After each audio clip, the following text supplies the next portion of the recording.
Good morning, folks, from the Western Cape in Paarl in South Africa, wherever you find yourself around the world this morning. So, more developments on that story about Ramaphosa considering having a white Afrikaner be the next ambassador to the United States. So, I don't understand why the African National Congress is this disconnected from reality. First off, it's a bad idea, and I explained that in my previous video.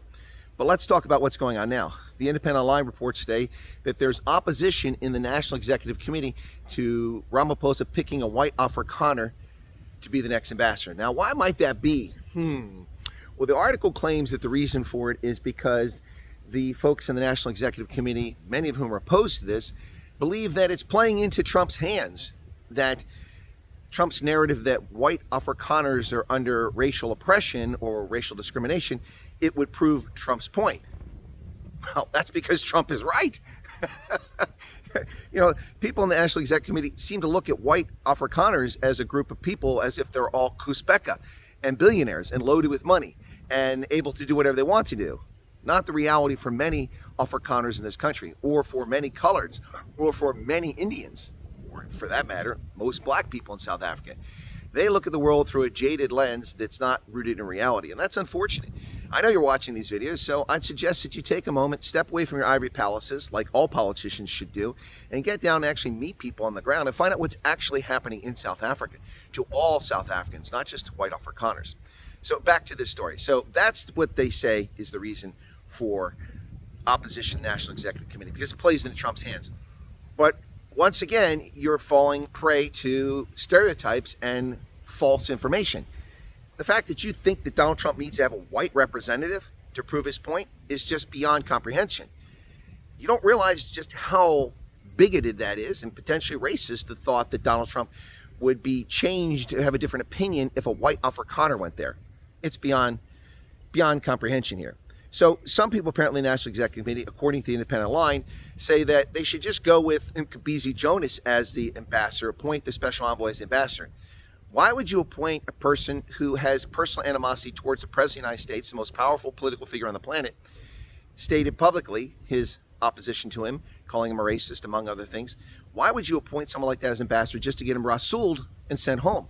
Because that's what will happen to him. And even if he doesn't get rasooled, he's there as a special envoy. You think that gives him a special advantage? The guy can't get an office call. He probably can't even get an Uber to pick him up. It doesn't work. The concept of just appointing that guy shows just how feeble-minded or uninformed or bigoted people on the National Executive Committee are. And that's not an insult to the National Executive Committee of the African National Congress. I'm telling you guys, you're not getting it. You're not reading the room. You do not understand what's going on. And I cannot understand how you can rise to the pinnacle of power in a political system and be so wholly uninformed about reality. Donald Trump doesn't care about skin color. Stop believing fake news. Start paying attention to the facts and get your mindset changed. You want relations with the U.S. if you genuinely want them? Well, then make it happen now. Don't sit around for 90 days making a decision, which is what's been going on. Get someone there now. And there are plenty of opportunities to pick the right people to do it. And it doesn't have to be an ANC cater. See, this is the problem. You want to cater to someone that's tied close to the ANC. The ANC is the problem. The ANC doesn't see that they are the problem. Now, I'm not attacking the ANC. I'm just telling you, you're the problem. You are the party that's making decisions that are contrary to the interests of the United States.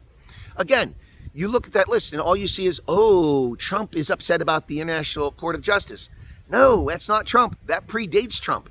That's not the primary issue here. Oh, Trump is upset about racial discrimination against Afrikaners.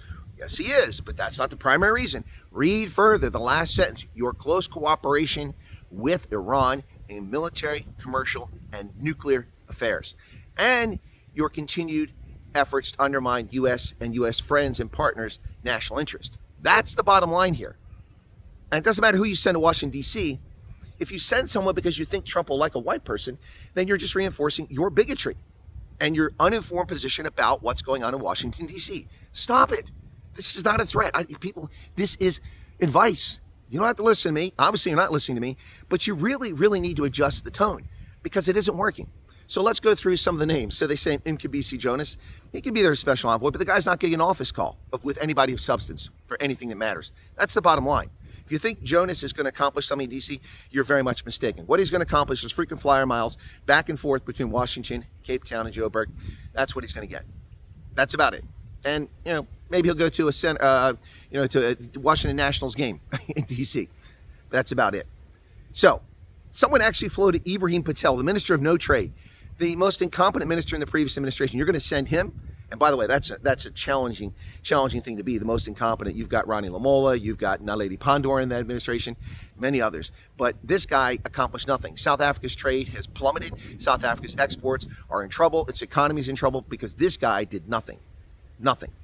And you want to send him as the ambassador? Give me a freaking break. That's insane. But the NEC actually mentioned him as a candidate to be the next ambassador to Washington, D.C. You're not getting it.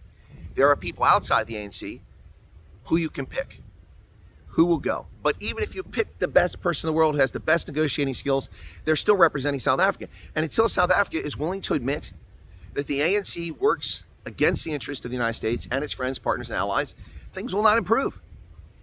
It's not going to improve. And who's going to suffer? South Africans. Who's really going to suffer? Black South Africans. That's who's going to suffer the most. 141,000 jobs in the automotive industry tied directly to exports to the United States of 25,533 cars annually.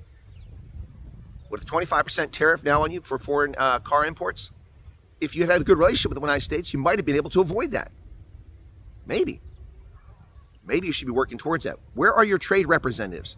Instead of sending special envoys, send someone that knows something about business, someone that can negotiate. It reminds me of The Fifth Element, the movie. Send a negotiator.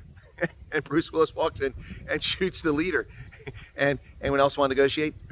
That's a little bit flamboyant. We're not talking about that. But send a negotiator that can actually talk on terms with Washington, D.C. The National Executive Committee of the ANC just doesn't get it. They think that they're playing into Trump's hands by sending a white Afrikaner. No, you're going to piss Trump off. It's completely the opposite. That shows you just how uninformed or just the cognitive dissonance of the NEC. They are whistling past the cemetery. And who's going to pay the price? Not the cadres, not the members of government, not the ministers of the blue light escorts, but black South Africans, white South Africans, colored South Africans, and Indian South Africans. South Africans will pay the price.